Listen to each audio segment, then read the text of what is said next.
Welcome, everybody. He's back and better than ever with the welcomes. What's up, guys? It's Zach with Little Coffee Chats with Zach and Kaylee, and I'm here with my beautiful angel, Kaylee, man. and we haven't done this in a while, so we're a little rusty, and little I'm rusty. still sick, so it's going to be interesting. Kaylee, how you feeling? I'm feeling, really tired of being sick. Having a cold is so annoying. It just lasts forever. It has many stages. I came off of Mucinex, I think, a little bit too soon. And then I've had a bit of a rebound the last couple of days. That's been rough. But, hopefully just up and up from here. The good thing is, it's not the flu. I haven't had a fever the entire time. So it's just a cold. It's annoying, though. Yeah. Well, I love you. You look great. I love you. This is the best I've looked in days. I looked like I was on my deathbed yesterday. No, you were great. We had to travel a little bit yesterday, so you just slept in the car. It was great. That was a first. We have never driven back from Palm Springs and I've been asleep in the passenger seat the whole time. That's never happened. Well, okay, you guys. So we did not get to record. The bummer of Kaylee feeling not great was that it actually started before the new year. And we were going to do this episode in December, and you would have gotten this episode before the end of the year. Now it's may as well be the end of 2026. But we still really wanted to do a recap episode. Well, to go through all the fairness. Yeah. The best of 2025 lists come out too early because you have a good 2 weeks at the end of this December where things could become your favorite book you've ever read, movie you've ever watched, TV show you've ever watched, which actually happened to me and it's on my list. Wow. So it's just not fair. People actually have free time at the end of the year where your favorite things could become more of your favorite things. That's true. So, Spotify Wrapped early, Apple Music Spotify replay Wrapped is early. so early. They're like, it's check November. back for December. I'm like, but isn't that part of my Wrapped? Isn't that important? Or do they think or is it November to November? Well, that's what it seems like. I don't know. It must, yeah. December is so skewed with Christmas music that I do think that that can throw off your Wrapped. Oh, that's true. Well, say that to all the moms who have truck noises. It's their number one song. Oh my God. I know, right? We're not there yet, but no. So far, listen, I got Dolly onto the classics immediately. When she was a puppy, I played Best of T-Pain for her. Yeah, so she knows. Well, I've been gaming my Apple Music this year. I know, and you've been really successful at because it. You I did a used good to job. always say, "Hey Siri." Well, shoot, I can't do that right now. God. But I used to say that, and I would say play the chill out playlist, or I would say play John Mayer, and then everything. Oh no! Here she goes. Here she goes. Hold on. Siri, pause. Yeah. Okay. So that was a bad. So yeah, exactly. So Kaylee, thank you for helping me there. But You're welcome. She's a very good listener, and I end up with a Wrapped from Apple Music that's so skewed towards John Mayer and some random musician that just plays 3 different chords with some kind of a synth pad. Right. Anyway. Well, should we get into what the categories will be today for our favorites recap? We'll just go right into it. Yeah. Okay, great. Bring well, then I think we should just start with music then if we're already talking about music. Yeah, let's go into it. So we're doing 5 categories and plus a wild card round. Yeah. Oh, yeah. So first, let's talk about your favorite song of the year. Okay. Well, there were so many great songs of the year. There was so much great music this year. And we almost named every other podcast after a song or an artist or some sort of era or Beyonce. Right. And so I do have notes for this because I did not memorize my list, but it was important for me to write down lots of artists. So I'll go really quick. So, favorite song of the year for me, I kind of wrote down some of my favorite ones. So, "Kid Again" by John Bellion, "Relationships" Haim, "Man I Need" Olivia Dean, "Fate of Ophelia." I know that's maybe controversial, but I love that song. I don't know who sang that though. Just kidding. Taylor Swift. "House Tour." "That's So True," which is tough to... Is that this year or last year? Whatever. I don't know. Diet Pepsi this year or last year. "Golden." So good. "Golden's so good. Yeah. I had to throw headphones on. Love that song. Divinize, how you say it? That's Rosalia. track that's just so epic. Oh, okay. Nice.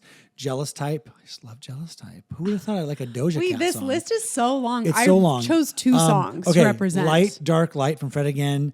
Call Me When You Break Up. I love that song. I do. Oh, that is a really good song. It's like it's a not minute and a half. enough. It's not long. It's like 17 different words. And then Kaylee, your favorite song of my favorite songs, Azizum. I don't have a Lady Gaga song on there.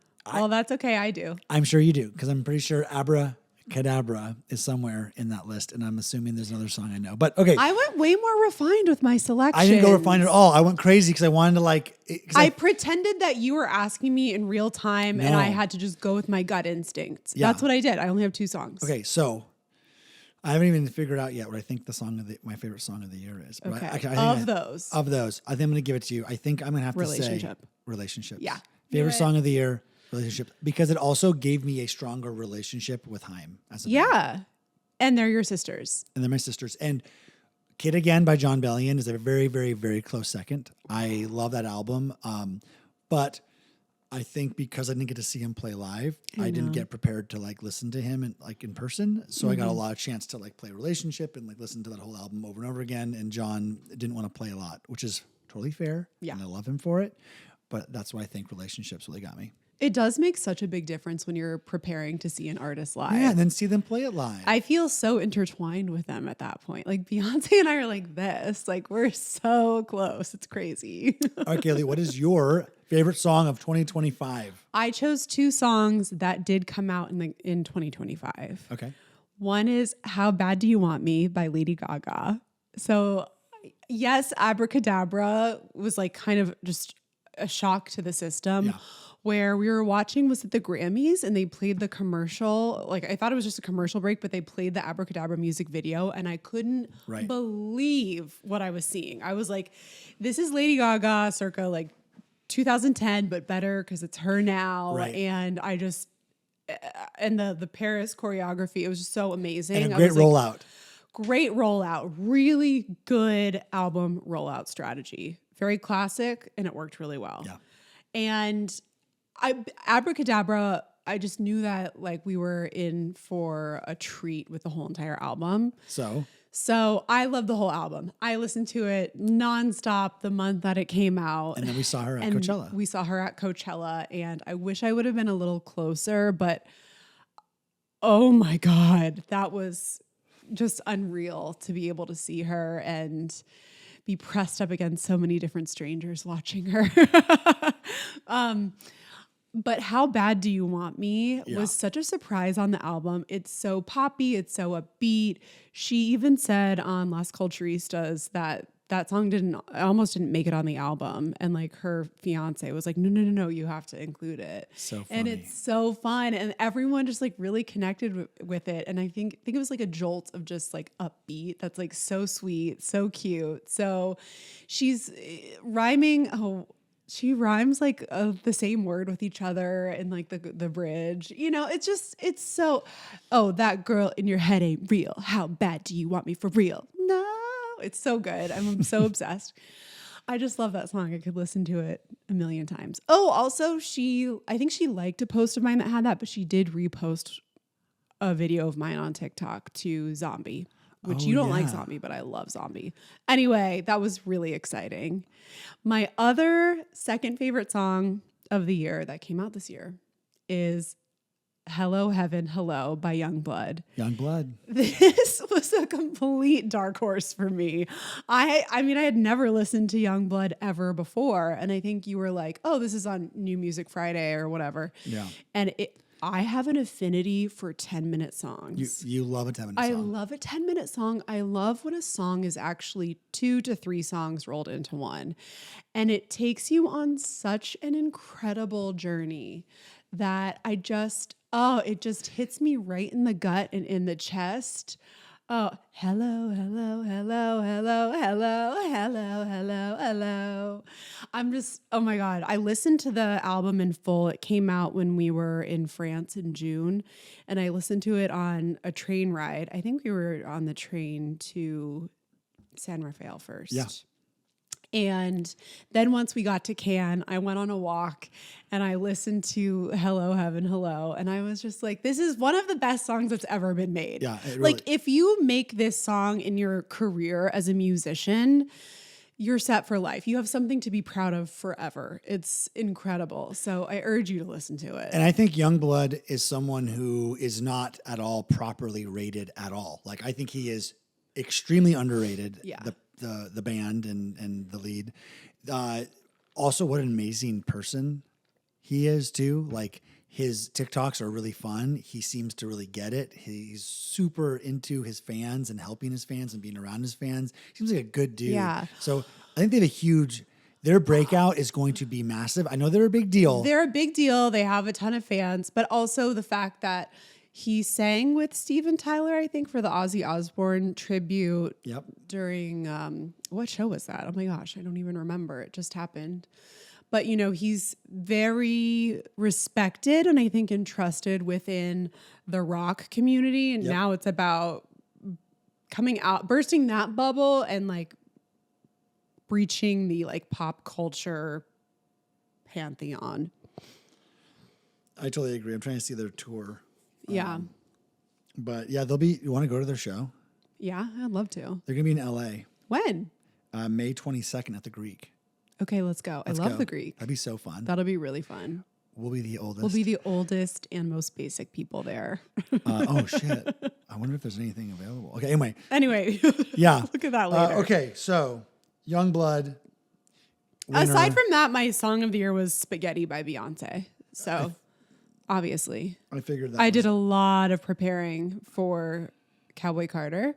And I had so much fun on TikTok in 2025 getting to connect with the Beehive. So I had a blast. It was a great year. Every year has been a great year for music, like the last, 4 or 5 years. It's been incredible. Okay, favorite movie. Moving on. Drum roll. You're going to go first. Okay, I'm going to go first again. Okay, so I wrote down 4 films. I have 2 and they're different genres. Okay, I wrote down, Weapons. Yeah. Theater is Dead, produced. Wait, I have that on mine too. Do you really? Yeah. I'm a producer on that, and I think it's really good, and I love it. Sinners, which I really did love.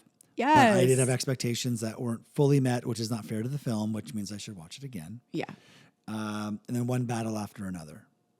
And, I think the movie that kept my attention fully the longest, that sounds like what a review this is. My God. But that's important. Like, what movie really kept you going? What movie kept you on bated breath and on the edge of your seat, and felt the most propulsion of a film? Like that to me was One Battle After Another. So for me, I'm going to give that my favorite film of the year, or maybe the best film of the year. I think I enjoyed best versus favorite is different. I enjoyed so many parts of Sinners. I enjoyed so many parts of Weapons. I enjoyed so many parts of Theater's Dead. But I think if I were to have to stamp a movie and then tell someone in 20 years, hey, what was the best film of that that year that I should watch to be what was the best movie? Like, this is great filmmaking. Yeah, great film. Yeah, it had all those parts. Yeah, I would I'd honestly want both films because culturally, Sinners is also so spectacular. Right. Ooh, what's so interesting for me is a lot for movies. I kind of rate it on do I feel the urge to watch it again? Would I ever need to watch it again? Yes. And for me, I loved One Battle After Another, but I don't know if I need to watch it again. I agree. That's true. I'm okay. But what would be on my rewatch list of what you said is Sinners for sure. That's going to be an annual rewatch. But again, we watched Sinners a year ago. We just watched One Battle. So I now feel I need to watch. I just don't think there's anything story-wise where I really need to watch One Battle After Another. Well, and also the music in Sinners is so fun. I know. That element. Well, Sinners is basically a musical. And guess what? I love musicals. Right. I have my favorite movies of the year were Theater is Dead, which I have seen multiple times now. And that's absolutely going to be an annual watch at the very least. Yeah. We're going to see it again here in a couple of weeks in New York.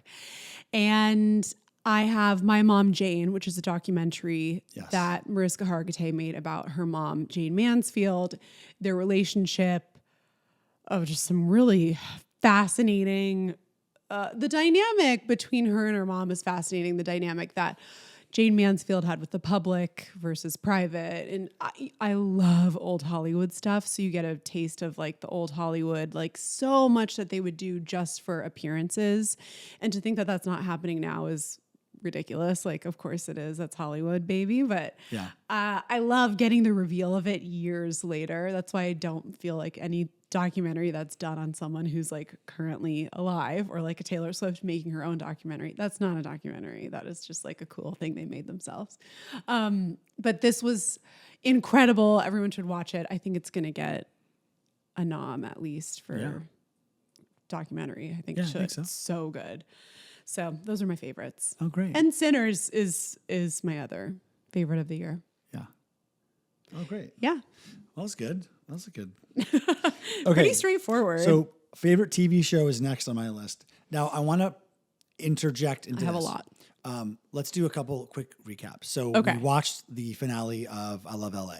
Yes. And I really think for me and for you, I'll speak for you for a second. I think we loved the finale together. I think love the finale. I actually want to rewatch the finale. I agree. All in all, I think that show really was I hate the phrase, I never use it, landed the plane. Ugh. I'm trying to think of like, what's a better way to say that? Like the show started off with a lot of promise, and it was like, is it going to be good? Like, is it going to be good? Like, are we going to care about these people? And I think by the end I did care about the people. I like some of the twists. I like it. It needs to keep being risky and flip things and like make characters do stuff that they would do. And so I liked how at the end, you're like, yes, keep going, like push and push and push story. Don't play anything safe. Yeah. And I thought the finale was anything but safe, and I love that. I think my favorite is just two girls choosing each other in the end and like being like, oh, I can't wait to get back to LA. It was so good. And it almost just feels like I think it's really hard to, but I hope it maintains the energy that it had in the last season for like all of season 2, basically. You mean last episode? I mean, the last episode for all of season 2, which is hard to do. That's how I felt about every season of And Just Like That. It would be the final episode and be like, yes, this is what we've been waiting for all season. Right. Now just do this. This is what we want. So, I think it could absolutely do that. It's primed for that. Yeah, I think there's like, not to, I'm not trying to call out anyone as like a writer, but I do think that there was an era of TV writing that was different than today's TV writing. Mm-hmm. The era that we grew up on, I'm going to give an example of Entourage just because it's the most obvious. Yeah. Each episode had to have really serious stakes and really big turns because that was kind of how TV was. It didn't have to always be watched linearly. Yeah. Today, TV is more like, well, no, what happens in episode 1 will pay off in episode 8 or 10. Right. Versus like, no, what happens in episode 1 in the first 5 minutes will pay off by 25 minutes. Right. And so I kind of feel like I want more of that version, which is the older school version where more happens. Like, give me more things happening. Yeah. Like, break up and get back together in the same episode. Like, just do more stuff. In the finale, felt like more stuff happened, and I agree with you that like keep that energy. It's okay. Break shit. Constantly break shit. I mean, they did kill that singer. I know that was shocking. But that also could have been that he's not dead, and they go to Vegas together. Like they stunted some choices too with their writing. I think they underestimated how much we would love that character too. Can you come back? Can you have like a twin brother? Yeah. Oh my God. Okay. So was that one of your favorite TV shows of 2025? No, I just wanted to like get a little bit of that in there because we've been following that a lot. And like by the time that the finale happened, everyone was watching that show. We were like way ahead of the curve. And I was like, okay, well, we've been talking about this forever. Get with the program. So I wrote down a few shows. And here's the thing. This question is actually really tough. The TV show question is maybe the hardest of them all. It's the hardest for me. Because people don't watch TV all at the same time. I have shows on here that are fair for me as my favorite show, but they came out 10 years ago. I think most people today would also argue that like they don't consider their favorite show of the year has to be the show that came out this year. And we didn't really specify that. Yeah, mine all did come out in 2025. They don't have to. But okay. But I'm just saying, like, as I was doing this in my head, I was like, well, shit, like, for example, you'll love this. Well, Pluribus came out this year. Yeah. On my list. Overcompensating. Need to watch it fully, but I really liked what I watched. The English Teacher. Love that show. So good. Oh, yeah. The Pit. Love that show. So good. Severance, it's, now further along in its season. The Studio, brand new show for this year. Task, again, brand new. It's like shows that are only like, it's their first season, multi-season, or even came out. It's a kind of a complex question to ask. Like, what's your favorite show? I think it's just like, what did you enjoy watching this year? And then that's all it is. Love Thy Nader. Oh my God, wait, I forgot about her, girls. I loved that show. We loved Love Thy Nader. We could have watched 100 episodes of that. Honestly. I know that they're filming season 2, so I'm hoping it's coming out soon. So I need more. Well, they come to LA. It did feel like I could watch 100 episodes. Yeah. It's very Kardashians. But more interesting because they're new. Yeah. New early Kardashians. It's fun. It's like, and they're sisters that are, the Kardashian sisters are kind of, a couple of them are wet blankets, and they kind of have always been. Yeah. You're never going to get much out of Kourtney, and you're never going to get much out of Kendall and Kylie, even though I want more out of them. But like, they're just not really going to give us that much anymore. It's the Kris and Kim show. It is. It relies a lot on them. And like Khloe just talking. Okay. So, however, with all this being said. Okay. I also, for the first time. Okay. Wait. Did I say The Studio? Yes, you did. Fleabag. Oh, yeah. I never watched it. Watched both seasons. What a great show. So, okay. For me, drum roll, favorite show of the year. Oh, man. Oh, no. Favorite show of the year. Favorite show of the year. Who wins the favorite show of the year? God. Come on. Okay. And what is it? The Pit. Okay, great. I almost said Pluribus. Oh, all right. The Pit. Okay. I think both shows are super fresh to me. I don't watch a lot of medical shows. So both shows super fresh, super new concepts. I love Pluribus a lot, and it easily could have won. But I think what The Pit did with 18 episodes, all taking place in one single day with what they did, is a tremendous achievement. I'm very happy for them. Yeah. But I think for me as like a fan of just TV, I think Pluribus was the most fun watch for me, just because it's just like so creative, so much budget, and they went for a lot of fun things in that show. Like just your mind is like opened up. All right, yes. Go ahead. I have a list, but I will say my ultimate favorite. It's hard because I'm such a reality TV fan, and that's like not often included in these roundups. So I will say my favorite TV show is Real Housewives of Salt Lake City. I just feel like all is well in my life when that is on the air. Yeah. Those are my characters. I love them so much. And the finale's next week. And the finale is next week. But they give you a lot of episodes. They gave me a lot of episodes. They gave me a lot this season. It's just a perfect cast where everyone... someone's always getting on my nerves, which this season it's Heather Gay. I'm like, Heather, you don't deserve to be the voice of reason, and why you're bullying people into saying things that you want them to say. Yeah. Like, that's not how this works. She's producing way too much. And you've been annoyed about that since like maybe the premiere of the season. She's kind of acted like that a little, like almost too cozy with Andy. You're like, hey, you're not like And Andy's kind of like, Yeah, I don't know about that, but I'm just saying like she just kind of needs to like just be herself, have fun, do the show. She doesn't have a storyline. Her storyline is trying to bully people into confessing things that they don't remember. It's like, okay, what about you and your black eye? Do we remember that? Anyway, doesn't matter. Other favorite TV shows. Overcompensating. That was huge. That unlocked a lot of new favorite things for me. Like what? I listened to Ride the Podcast by Benito Skinner, who is the writer and creator of Overcompensating and Star, and Mary Beth Barone, who is his co-host on Ride the Podcast. And I listened to every single podcast You started from the beginning and you were listening to it. It took me 95% of your spare time? Yeah. It took me like 3 months, I think, to catch up on all of the episodes. And now my audiobook intake has like tripled since I caught up fully. And I love them. I feel like we're best friends. It's not healthy. I bought all of their merch. Like it's an unhealthy We've also relationship. adopted one of their favorite words. Come on, Kerplunk. We call it Dolly Kerplunk.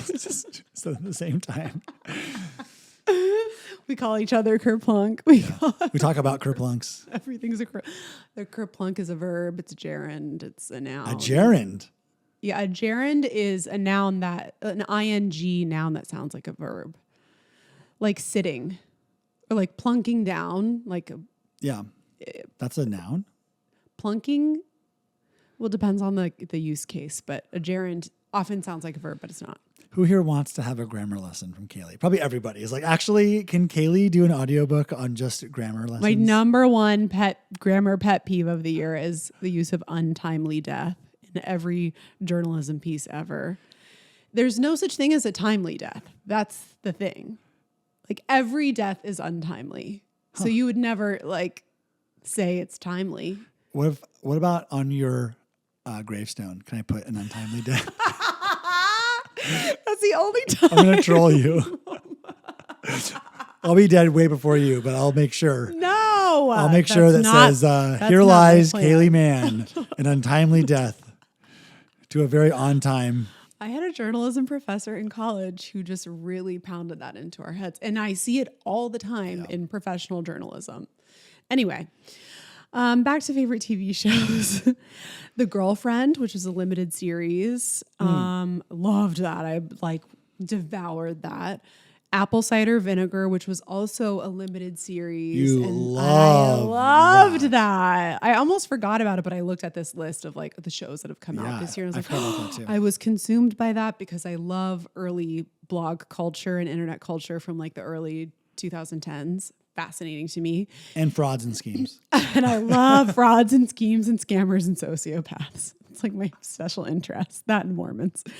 Are they related? I don't know. And then this would not have happened if I didn't make this list after December, The Pit. Because I was sick after we came back after Christmas, I was like bedridden for 48 hours and I watched all of The Pit and I absolutely loved it. I get it. The writing is amazing. The casting is incredible. The acting is just so realistic. Like they're doctors, okay? Yeah. And I had already known some of the background about how they had staff there when they did all this training and they were working with them to make sure everything is super realistic. And then I'm watching them like, oh my God, they all are real doctors, aren't they? But the stories are incredible. It's such an addicting show. Now I'm going to be sad that I have to wait like week to week for the next episode. But I am excited that we're both on the same page with it and we can watch season 2 together. It's going to be so great. Finally, a show we can watch together. Finally. Yeah. So, and that starts on the 8th, January 8th. So it was a great TV. I watch way more TV shows than I watch movies. So that was like kind of really hard to whittle down. Yeah, but good job, Angel. Thank you. Great. Okay, so now we're going to go into another category. I mean, people are still excited to hear all of our weird categories, but maybe not. I don't know. I'm going to say, well, we probably should have done favorite live show. Whoops. That was it. There's no need. Cowboy Carter, night 1 of the entire tour. Front row, yeah. That was absurd. Okay, true. That was easy. Okay, favorite restaurant. Is that on your list? What's Wait, next? I have favorite bite/meal. Yeah. I didn't do restaurant. Oh, that's fair. Okay, so do you want to start us off with that one? My favorite bite/meal. There's a very specific bite, but the meal overall is just one of the best meals I've ever had. Could be one of 2 places, actually. Le Bon Georges in Paris. We were there, you, me, Becca, sitting outside in the freezing cold. I was sitting under 2 blankets. And everything they brought out to us was the best version of that thing I've ever had. Yeah. Like their deviled eggs, insane. The steak, insane. The scallops that we had, insane. And the duck salad was insane. I didn't have the duck salad. That was really good. And then they bring out dessert, which is chocolate mousse. A large pot of chocolate mousse topped with thick chocolate shavings. Yeah. And to take a bite, you have the airy, creamy chocolate mousse with a really rich chocolate flavor. But then you have the crunch of the chocolate shavings on top. Oh my God. It was the best bite I've maybe ever had. Wow. Because chocolate mousse on its own is a little boring to me. I like having a texture. Right. And the crunch of the chocolate just made it. And I don't really eat chocolate mousse. It's very tempting throughout all of Paris, of course. But this is supposed to be some of the best. And I think it's got to be the best chocolate mousse. And you go, okay, I don't know if I ever need to have chocolate mousse ever again, unless it's right back here. Well, also the temperature outside made that shaving really firm, and that probably helped with the crunch. Made it like extra crunchy. It's like almost like an icicle. That's a great meal. It was the perfect meal. We had so much fun. Like when I think about that meal, we were just like cozy, even though we were outside, and we were laughing so hard, and also drinking the best wines ever, like out of their gigantic wine Bible that they have. Oh, it was the perfect meal. Yeah. Well, okay, that was a great choice. I did not have that in mind, which is good. I actually wrote down a couple. Well, I'm curious what yours are. So local for LA, my favorite restaurant in general is Felix. It's Italian food. What? I thought you were going to say River. No. What was the best bite this year? Okay. No. Felix is the best. I know Felix is Their your favorite. amatriciana is the best, maybe the best pasta dish in the world. It's fantastic. I love Felix. Everyone knows that already. If you're in LA, go to Felix. Make a reservation. Mom from Hanoi in Paris, Vietnamese place. We've been there now twice. Each time we go there, we're like, I wish this was in LA, or we should go here more than just one time. It's in Paris. It's up, where is it? Like the 7th or something? Anyway, it's maybe the 9th, somewhere. It's somewhere on the other side. It's somewhere in Paris. You can't miss it. Message me if you know me. You can't miss it. And it is Mom from Hanoi, and they make basically like 4 dishes. Yeah. They do two types of the soup, of like a pho. They do like a traditional style and then like a more modern style. We do the traditional; it's a little less spice. They do a bun, like a vermicelli noodle bun. That's like a chicken bun, and they do like their pots, like their fried little like egg rolly things. I don't really know the Vietnamese name of that. And that's Probably like it, right? It's like 4 dishes. That's it. Maybe there's one more. It's like that's pretty much it. There might be a rice version of it. Yeah, exactly. Oh God, it's just so fresh, incredible. so perfect. The color of the food. It's the most vibrant food you've ever seen in your life, and it tastes as fresh and as good as it looks, and that's just to die for. I want that. Oh, the mango on that. Just ridiculous. Like, come on. Yeah. Just little things. And it's such a nice reprieve when you're having butter. Le Bon George, when you're eating a potato shaved chocolate, and steak. Exactly. And it's nice. And then I actually put down because I was like, I love Rooster and Pig in Palm Springs. Oh, Another the curry Vietnamese, ball. That's the curry also ball. one of the best bites of the entire year. The curry ball. They have a curry ball. It's like a little rice ball, deep fried rice ball with chicken curry. Large rice ball that's deep fried with chicken curry inside of it, right? Or chicken. Oh my God. It's one of the best things you could ever have in your life. It's so stupid. It's incredible. But that place is walk-in only. There's no, you cannot make a reservation. So, and you never know when they're open. So it's kind of unreliable. And then I had to do Vashon Island, Ruby Brink. I love Ruby Brink. My hometown of Vashon. It's a pig forward. They love their pork. They do. And they do a fabulous soup. They do a fabulous pork chop. They do everything. They make great drinks. All of the vegetables are local. Oh my God. Everything is locally sourced, and it makes a huge difference. The freshest vegetables you'll ever have maybe in your entire life. It is like you've never had kale before until you have kale from them, or like Kaylee was like, "What is this?" It's like it looks like it's from the sea. Yeah, it's like the hardiest, most insane. It's like, it's for me not edible. Yeah. But no, Ruby Brink is fantastic, and they also make probably the best sausage roll you can ever have. They make it all themselves. So I'm not going to pick. That was it. No, there's no need to pick. Yeah. All right, what's next? Favorite hotel. Okay, do you want to go? Yes. This year we unlocked my new favorite place to go. Oh. Which is Les Ruches Rouges in Saint Raphael, just before you get to Cannes. It's like an hour before you get to Cannes by train. And Zach and I have never been on a beach vacation together, ever. We've done Cancun once, but that was a man-made beach. Had a layer with cement under it. Under the Nick sand. Ritchie will tell you all about it. Does not Oh, I'm getting like the. So we also just have never been on a relaxing vacation together. Every vacation we go on is very city focused. We're walking the most we've ever walked. Which we love. It's our favorite thing to do. Yeah. But like, this is just so rare. And so we stayed for 3 nights at Les Roches Rouges. It is a hotel that is so beautiful, so relaxing, tranquil, minimal, stunning, built into the side of a cliff. And they have 2 or 3 pools, 2 pools. Yeah. One is a lap pool and one is a pool that they have built into the cliff. And it's just the Mediterranean sea water that fills that pool. It's crazy. And our routine every day was like, you wake up, you look outside and all you see is blue. You just see the sea and you see the sky. And it's like you're on a cruise ship in some ways by that. You look out. It's my ideal cruise ship in that it's actually a hotel. Yeah. But it has the views that I imagine are amazing when you're on a cruise ship.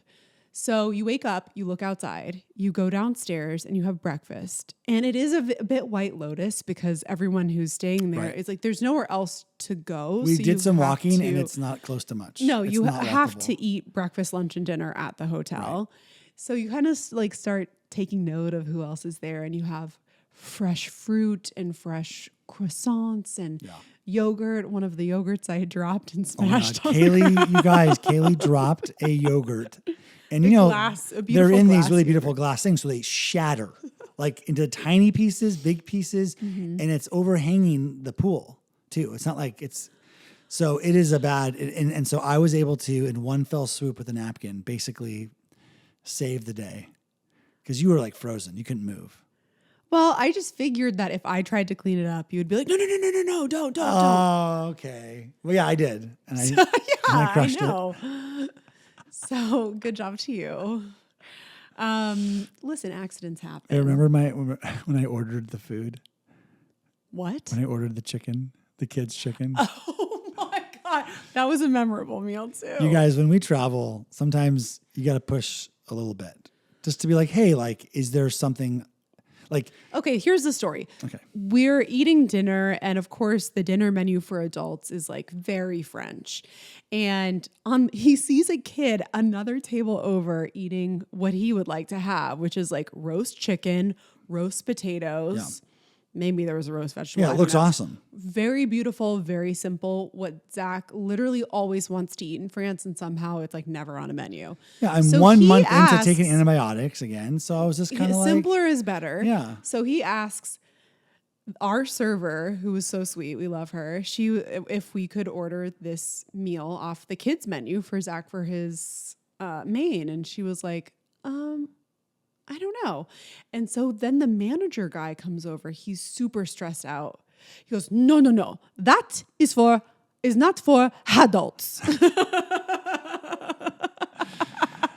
This is for kids.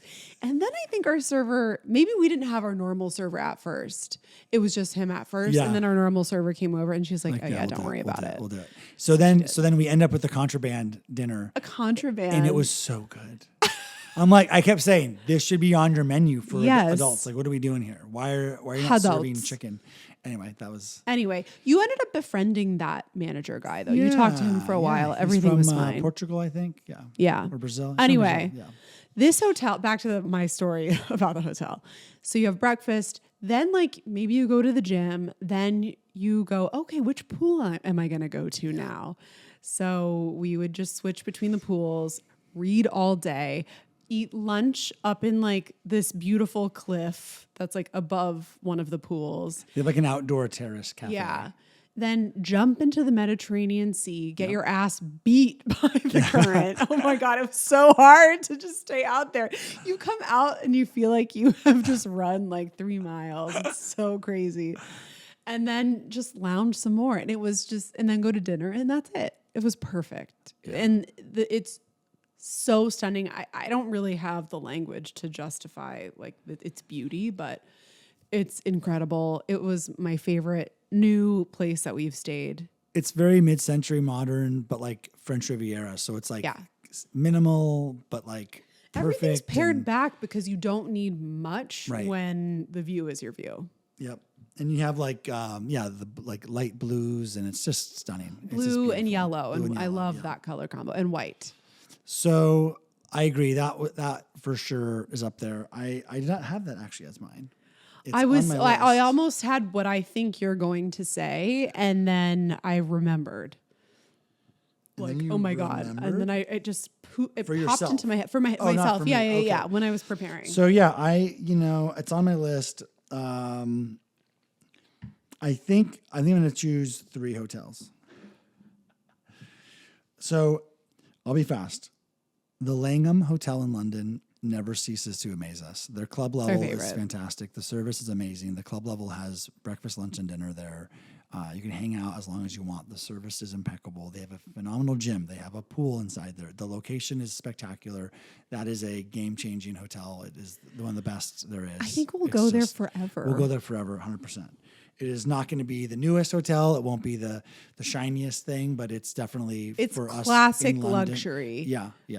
Your room is always so nice. We've stayed in smaller rooms. We've stayed in larger rooms. Yep.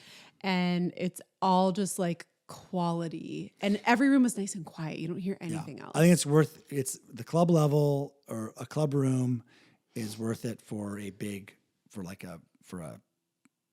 any sort of like celebration. I also think it's worth it if you're just flying into London and it's your first couple of days and your hunger cues are weird. Everything's weird. You can just access the club and have the best scones. They have my favorite scones. Oh God, great scones. With potted cream. Just going there in the morning. And champagne.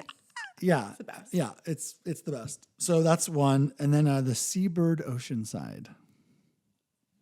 Oh my God. Okay. I almost forgot. So we went down to Oceanside to visit some friends. I loved that hotel. And we had not been to Oceanside. Dolly loved it. Little Miss Dolly Barkin thrives Oceanside. And so that was great.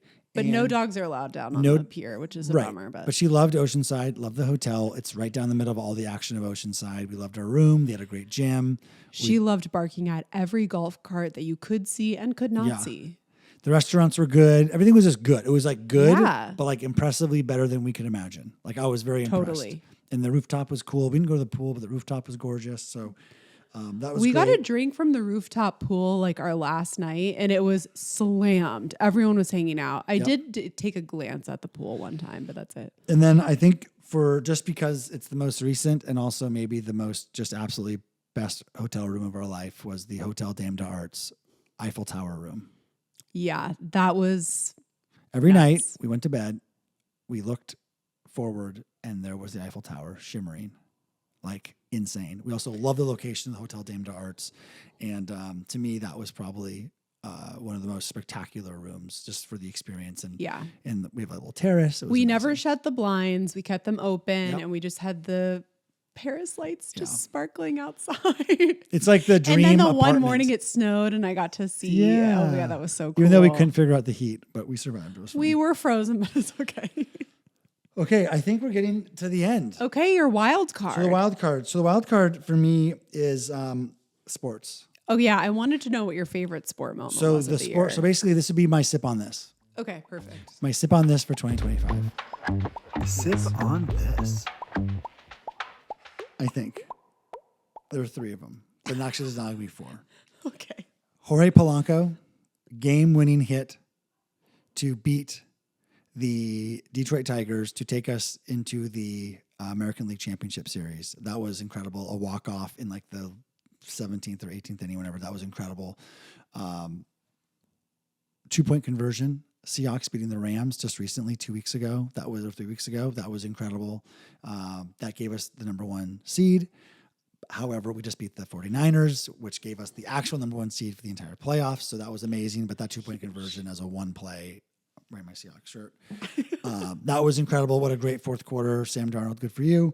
And then the Sounders beating the Miami team, FC Miami. In the Nations Cup, or the hell that was, some kind of cup we did. That was epic, beating Messi and all those guys. That was awesome. So I'm trying to span all the sports teams as best I can. However, there could be one in this year if the Seahawks can make some noise. It could be one of the most incredible sports moments of my life. So it makes me want to cry just thinking about it for you. That would be so exciting. Wouldn't that be so exciting? Yeah, that would be. Well, I'm taking you to the championship game if we get there in Seattle. You have to go. We'll have to go in person. All right. Like I said, if you have a chance to watch your team play at home for a trip to go to the Super Bowl, you have to go. Okay. What's your wild card? My wild card category is favorite book of the year. Okay. So it was a very good reading year for me. It was the most books I've read in a year in a very long, maybe ever, actually. I don't know. And I did have a favorite. You did? And I didn't finish it until like December. So the people want to know. What is Kaylee Mann's favorite book of 2025? It is Workhorse by Caroline Palmer. And here's the thing. I love a book where it's a singular point of view. You are in the brain of one person the entire time. And this is about a woman who starts to work for a magazine in the year 2000. And she's a little bit older than I am, but like that was my dream, was to work for a magazine. Yeah. And I came really, really close. So it makes you just go, oh God, this is a story of what could have been, but not really. It would have been totally different. Sure. She's years ahead, whatever. So she works for basically Vogue magazine. It's fictionalized, but it's basically the Vogue magazine. Yeah. And it's inside the mind of someone who is willing to do whatever it takes to get ahead and to take advantage of the people closest to them, take their lives in certain ways. And honestly, it's kind of the study of a sociopath a little bit. And I as I said earlier, it's one of my special interests. It is. You're drawn to them. But it's just like, it's kind of The Devil Wears Prada, but it's more thrilling than that. It's more cutting than that. It's more cutthroat than that even. And it's, what I love about it the most is it's like an over 500 page novel, which is unheard of for like a debut novel. That is not a fantasy novel. And I could have spent thousands of pages in this person's, like, this is what I want a trilogy of. I love that. So it just, as a millennial woman, it was fascinating. It was so many of my favorite things combined into one. It's a lot about fashion. It's a lot about what's chic and what's not chic when you're actually at these really high levels in fashion and in publication. And it was just one of my favorite reading experiences of the year. Great. I loved it. Where can the folks find that book? You can get that anywhere. I mean, Kindle, whatever. Oh, the author herself did work for Vogue. Oh, interesting. So it's, I think, a fictionalized version of the things that she experienced while she was there. And I need more. But yeah, I listen to most of it on audiobook actually. Great. But I'm doing a mix of I read and listen, so I can transition between the two really easily. Great. But wonderful reading year, and I'm excited for another great reading year. Awesome. Well, Angel, this was so fun to do a recap of our favorite things of the year. And let me just be really clear. My two favorite things of the whole entire year were you and Dolly. Okay, well, same. And that's like an everyday favorite. Yeah, I agree. And this podcast. We didn't do a podcast thing, but obviously this is my favorite podcast. Yeah, seriously. All right, well, I love you. I love you. And yeah, I can't wait to have season 2. Are we gonna call it season 2 or just keep it season 1? We're not to season 2 yet. Okay. I think once we come up on a calendar year of like when we did our first episode together officially. Okay. Yeah. Okay. But I love you and hope and we love you guys. Thank you for listening. Hope you have a great start to this new year. I hope that, you take your time easing into goals. We do not change overnight. You've got to start baby step by baby step. Maybe I can talk about this a little bit more in another episode. Yeah. Because I have a lot of advice for this and I'm very passionate about it. Well, yeah. Maybe you can help out our friends from Vanderpump Rules. Give them some advice. Oh my gosh. Yeah. So tune in every Tuesday for little coffee chats with Zach and Kaylee. Yep. And then tune in every Wednesday. Because the show will be tomorrow night, right? Yeah, so tune in every Wednesday for our recap of Vanderpump Rules. Great. We love you guys. Love you guys. Like, subscribe, share, rate, review, all of the things. We love you, and we'll see you soon. Bye. Love you guys. Bye.